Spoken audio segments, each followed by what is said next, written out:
What's up, NBA fan? What's up, all sports fan? This your boy JB, host of the Behind the Bench podcast networking channel. Giving a shout out to the rest of the crew: Shy, Kelvin, Jermaine, KB Film Room, Big Dog Talk Sports. That's right, that's right. And for everyone who's tuning in, we always thank you for supporting Behind the Bench and subscribing to the channel, helping to make this show the best that it can be. And I wanted to. This may sound corny. This may be corny, man. You know, I get it, man. But, you know, in this era of, tearing down the past or discrediting the past or trying to erase the past, you know, I'm an NBA lifer, right? I've been watching NBA a long time. And I'm getting ready for the football season, by the way. Can't wait for the NFL season to start. Baseball playoffs be kicking off in October, whatnot. And college football right around the corner. So, you know, I'm looking forward to watching that great competition also. But I just wanted to give appreciation for this team right here. The original Dream Team and what they meant for basketball. And I'm not going to get into, you know, what's the better version of Team USA since the Dream Team. There's been so much negative commentary about this squad, man. I never thought in a million years, man, you know, from 1992 until now, that I would be witnessing this, man. I think it's totally insane. I think it's insane. Matter of fact, it is insane. And I just want to give a quick backdrop about the original Dream Team. First of all, everybody know that this marked the first time that NBA players were featured to represent United States in Olympic competition. And that was a major shift. And it wasn't taken lightly. There was actually a lot of push against it. You know, many fans, including myself, even right now, as I look back on the Dream Team and all of the following versions of Team USA, you know, I always think back to the '84 Olympics and how amateur players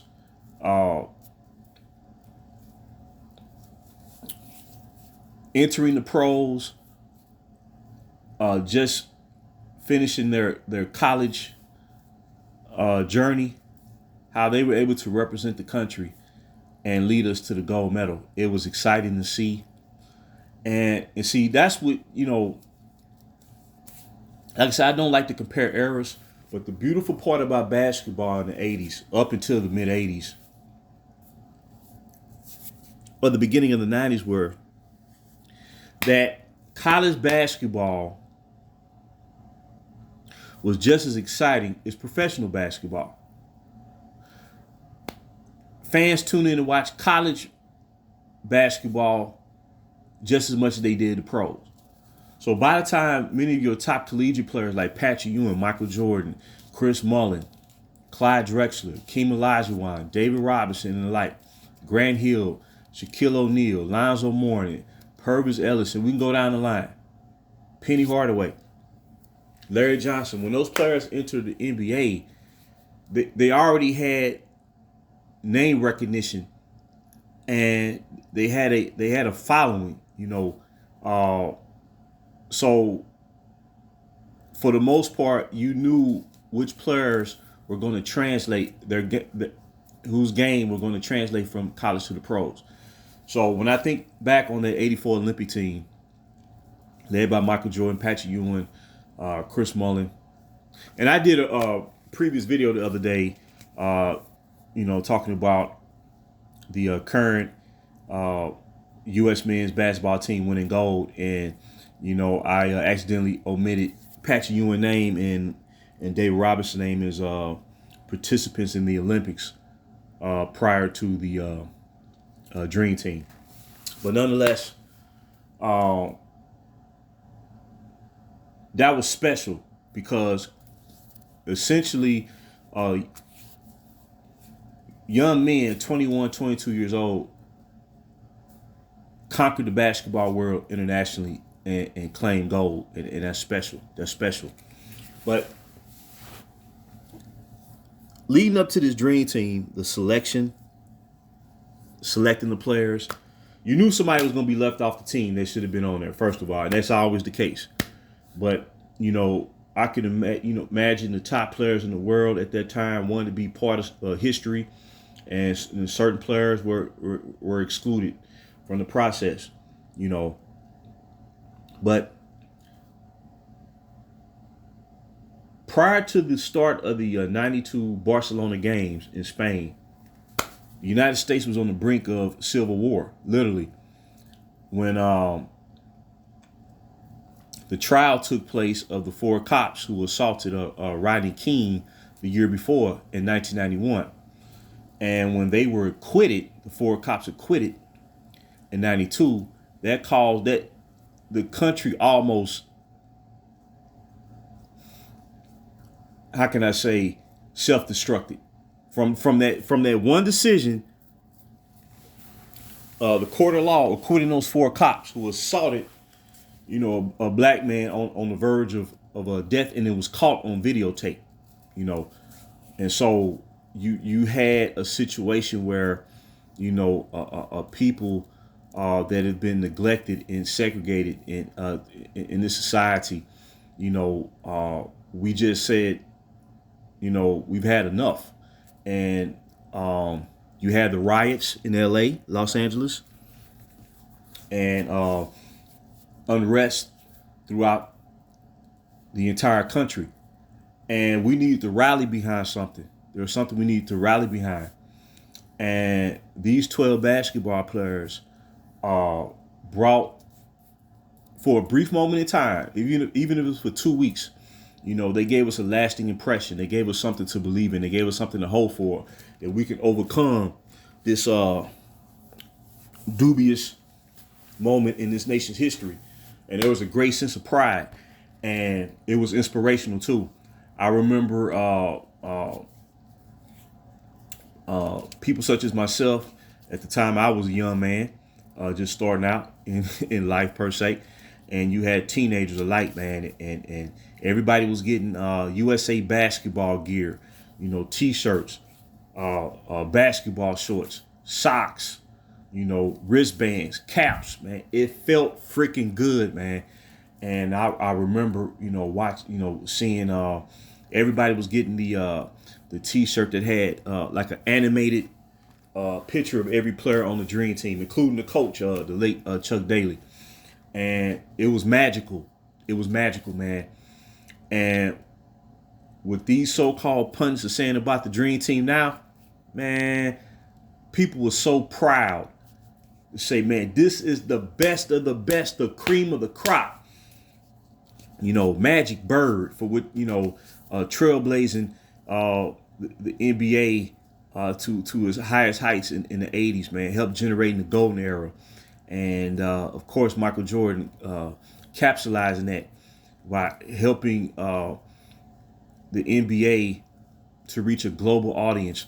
And, he had just won back-to-back championships. And he did not want to play. But he was coerced to play. And like he said, it wasn't a competitive thing. It was just about completing the team, representing the country. And as he said, he wanted to see how his contemporaries, how they approach practice, whether they took it as seriously as he did. So that was his purpose for joining that team. And then there was some controversy about, the one college player that was selected, Christian Laettner, over Shaquille O'Neal. Me personally, I had no problem with it. Christian Laettner is one of the top 5 greatest players in men's college basketball history. He played all 4 years. He won 2 national championships back to back, and he probably hit, when they start talking about the greatest shots you've ever seen, he probably hit, I'll put it this way, he hit the game-winning shot in the greatest college basketball game I've ever seen. Duke versus Kentucky in the 92 Eastern Region Final. And I believe that was played in, at the time, it was called the Meadowlands. Oh man, I forget. Well, in New Jersey. Let's put it away in New Jersey.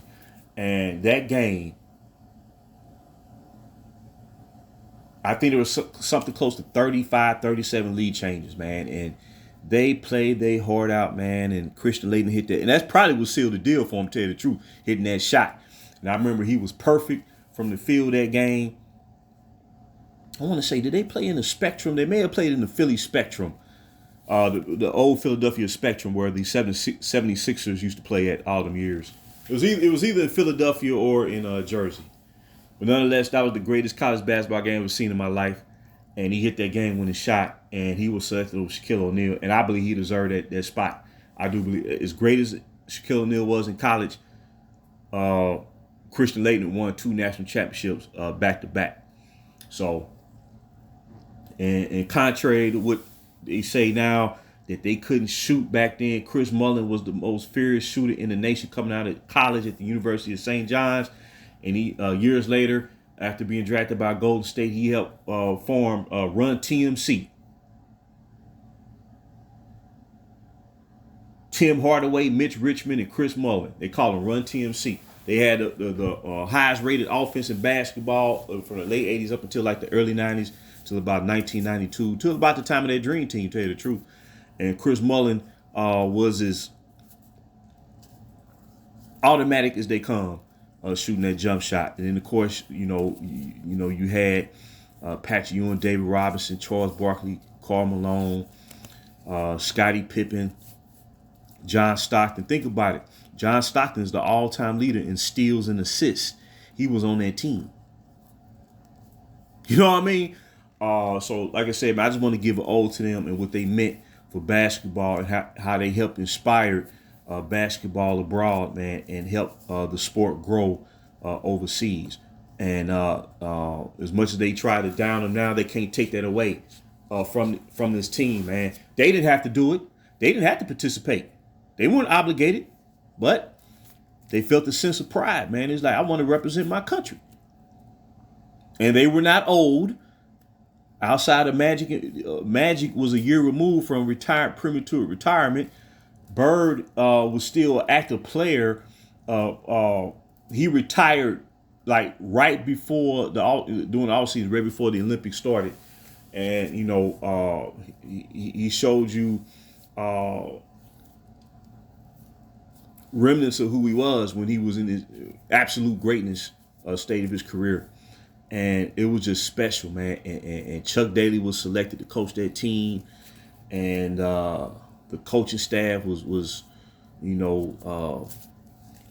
creme de la creme, man. And it was just a beautiful experience to watch that, man. And like I said, I root for all of them, man. I rooted for Dream Team 2 in the World Championships in '94, Dream Team 3 in Atlanta. By that time, they kind of stopped calling the Team USA Dream Team. The American team in 2000 and won gold in the Sydney Games in Australia, and then we fell short in 2002 in the World Championships, 2004 in the Olympics, and in 2006, and then the Redeem team. They deserve their place in history for reclaiming basketball supremacy. I enjoyed every minute of watching their Redeem team. Matter of fact, I watched them the year leading up to it, during the qualifying rounds that led up to the Olympics. So every Olympic, 2012, 2016, 2020, and in this version of American basketball. So like I said, man, these 12 men, man, they made history. And it was during a time where the country was literally on the verge of self-destruction. And I'm not exaggerating when I say that. For people who grew up, that experienced that summer when them cops were acquitted and you didn't really know if the United States could recover from that. You know what I'm saying? It was bleak. You really didn't know. It was 50-50. You can roll the dice. You know what I'm saying? And these 12 basketball players, man, helped us, focus on something positive. They gave us hope that the country could overcome this, man. And the nation rallied behind the original Dream Team, man. It was special. It was special, man. And I'm just thankful to have the opportunity, to be a young man and watch that, man. That gave you goosebumps, dog. That gave you goosebumps. And for the world to celebrate, think about it.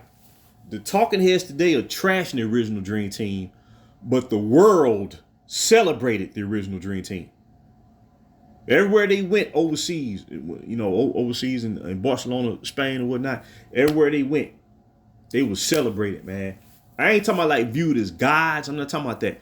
I'm talking about they were celebrated because those citizens over there, newfound basketball fans, they understood how important that team was. It was just amazing, man. It's just amazing. So I want to offset the negative commentary. We are in this tear down culture now, and quite frankly, man, I think it's pathetic. I think it's pathetic. You can appreciate the current basketball players. Like I said, man, I don't compare errors. No need. There's no logical reason to compare errors. You play and compete against who you compete against during the time that you play. And then let the chips fall away.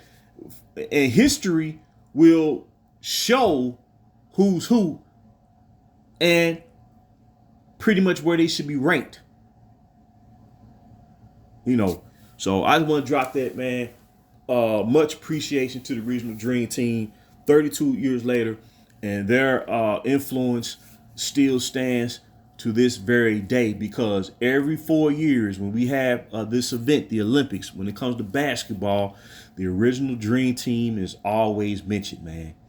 And they had a single-minded purpose to show the world that we are the best basketball players on earth, man. And that's how they played. That's how they played, man.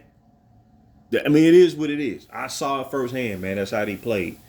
So it caused everybody to try to raise the bar and try to improve. If they went over there loafing, lollygagging, then a lot of international stars we see today, maybe they don't even exist. Giannis don't even exist. Jokic don't even exist.